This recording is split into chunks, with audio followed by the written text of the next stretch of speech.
Hola a todos, ¿qué tal estáis? Antes de empezar, déjame pedirte algo muy rápido. Mientras escuchas este vídeo, piensa qué otro movimiento literario o qué otro concepto te gustaría que expliquemos aquí con calma y sin dolor, y déjamelo luego en comentarios. Leo todo y muchas veces los próximos vídeos salen directamente de lo que vais proponiendo. Y si este tipo de explicaciones te resulta útil, dale a like y suscríbete al canal, que así sé que vamos por buen camino. Yo soy Álvaro, filólogo hispánico y doctor en lengua española, y antes de seguir quiero decirte algo importante. No hace falta que tomes apuntes.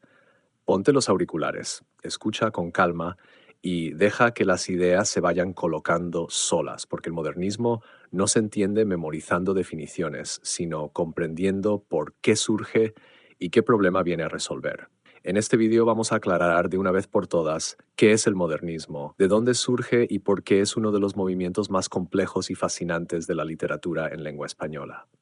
Vamos a empezar por lo más importante. El modernismo es muy difícil de definir. Y no porque los estudiosos no se pongan de acuerdo por capricho, sino porque el propio movimiento es diverso, cambiante y en constante evolución. No es una escuela cerrada, no es un programa estético rígido ni una lista de rasgos fijos. Es más bien una actitud estética y vital, una forma nueva de entender la literatura y el lugar del escritor en el mundo moderno. De hecho, un enfoque muy repetido en la investigación insiste en esto. Intentar encerrar el modernismo en una definición única suele ser un error, porque su fuerza está precisamente en que funciona como un campo de búsquedas. Es decir, hay modernistas muy distintos entre sí, y aún así comparten una misma necesidad de renovación, una misma incomodidad ante el mundo contemporáneo y una misma obsesión por el lenguaje como instrumento de belleza. El modernismo surge a finales del siglo XIX en Hispanoamérica y desde allí se proyecta hacia España. No es un movimiento importado desde Europa sin más, sino una respuesta propia a una crisis universal de fin de siglo que afecta a todos los ámbitos: la cultura, la ciencia, la religión, la política y la idea misma de progreso. El mundo cambia demasiado rápido y la literatura necesita nuevas formas para decir lo que ya no encaja en los moldes anteriores. Por eso el modernismo nace también como reacción contra un romanticismo que ya se percibe como agotado, repetitivo y excesivo. Reacción contra el retoricismo heredado, contra las fórmulas gastadas, pero sobre todo reacción contra el espíritu utilitario de la época, el positivismo, el cientificismo, la obsesión por lo práctico, lo rentable, lo medible. Frente a un mundo que valora la utilidad, los modernistas reivindican la belleza; frente a la rutina, la evasión estética; frente al vulgar, lo exquisito. Y aquí viene una idea clave que subrayan varios análisis. Esa evasión no es solo huida, no es simplemente ponerse exquisito por gusto. Muchas veces funciona como una crítica indirecta, como si el artista dijera: si vuestra sociedad solo entiende el dinero, la utilidad y la productividad, yo voy a responder construyendo un mundo de palabras donde la belleza sea una forma de resistencia. Todo esto no ocurre en el vacío. El siglo XIX vive transformaciones sociales profundas: industrialización, desarrollo del capitalismo, consolidación de la burguesía, aparición de nuevas ideologías como el marxismo o el anarquismo, tensiones de clase, militarismo. La ciencia avanza, pero también se resquebrajan las certezas morales y religiosas. La reacción de los artistas es ambigua: fascinación y rechazo, atracción y crítica. Aquí encaja otra aportación muy útil de la crítica.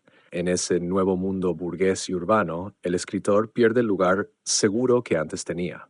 Ya no vive de un mecenazgo estable, sino que entra en el mercado, se profesionaliza y muchas veces tiene que sobrevivir como periodista, funcionario, diplomático o profesor. Y esa situación crea una tensión constante. El arte quiere ser libre, pero el mercado pone condiciones. Esa incomodidad se convierte en combustible modernista. En este contexto, el modernismo bebe de varias corrientes europeas, especialmente francesas. El parnasianismo aporta el culto a la forma, el rigor técnico, la idea del arte por el arte. El simbolismo aporta la musicalidad, la sugerencia, el símbolo como vía para expresar lo invisible. El decadentismo introduce el gusto por lo exquisito, lo provocador, lo artificial, lo marginal. A esto se suman influencias no francesas, como la libertad expresiva de ciertos poetas norteamericanos o el interés por lo extraño y lo misterioso. Ahora bien, Un matiz importante que señalan muchos especialistas es que afrancesamiento no significa copia, es más bien una estrategia de apertura.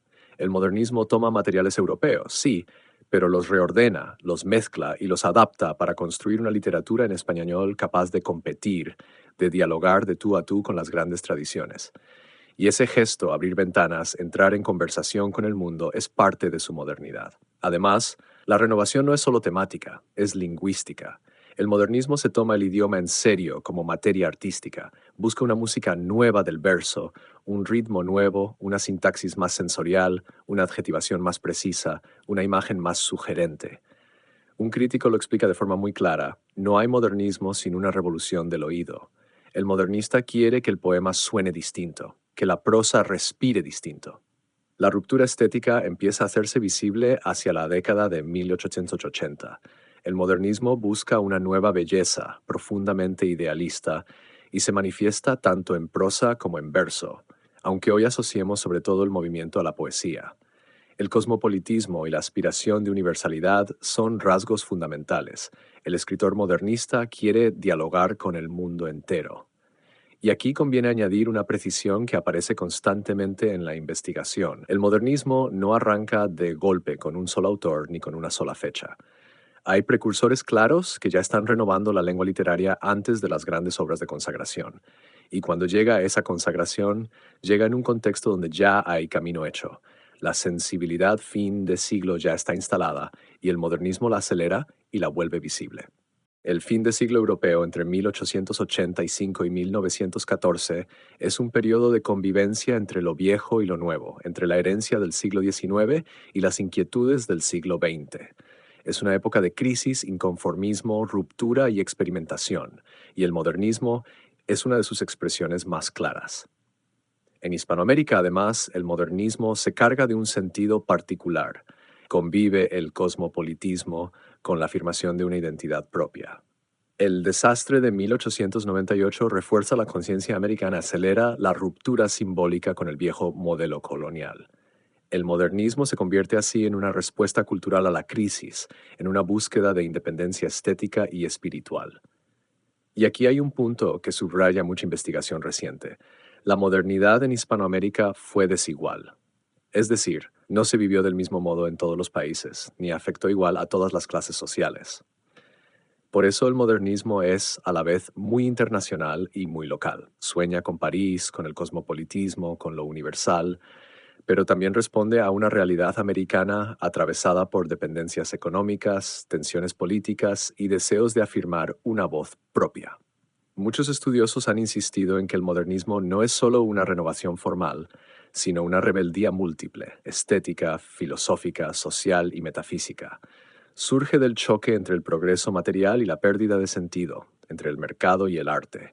El poeta siente que el mundo moderno promete mucho, ciencia, progreso, riqueza, pero deja un vacío espiritual. Y el modernismo intenta llenar ese vacío con el arte, con la música del lenguaje, con el símbolo. De esa tensión nace la evasión modernista, la huida hacia la belleza, el exotismo, el pasado, la fantasía, no como escapismo vacío, sino como crítica simbólica de la realidad. Frente a una sociedad dominada por el dinero y la utilidad, el artista adopta una postura esteticista, provocadora, incluso inmoralista. Vive dentro del sistema que desprecia, pero lo cuestiona desde el arte. Todo esto está ligado a una transformación profunda de los valores. La secularización debilita la religión tradicional y el arte, especialmente la poesía, ocupa en parte su lugar como forma de conocimiento. El símbolo, el misterio, el ocultismo, las intuiciones irracionales se convierten en vías legítimas para comprender el mundo. Y aquí aparece una idea muy potente que se repite en varios estudios. Cuando se debilitan las creencias, el arte no solo decora la vida, sino que intenta sustituir el sentido que antes daba la religión.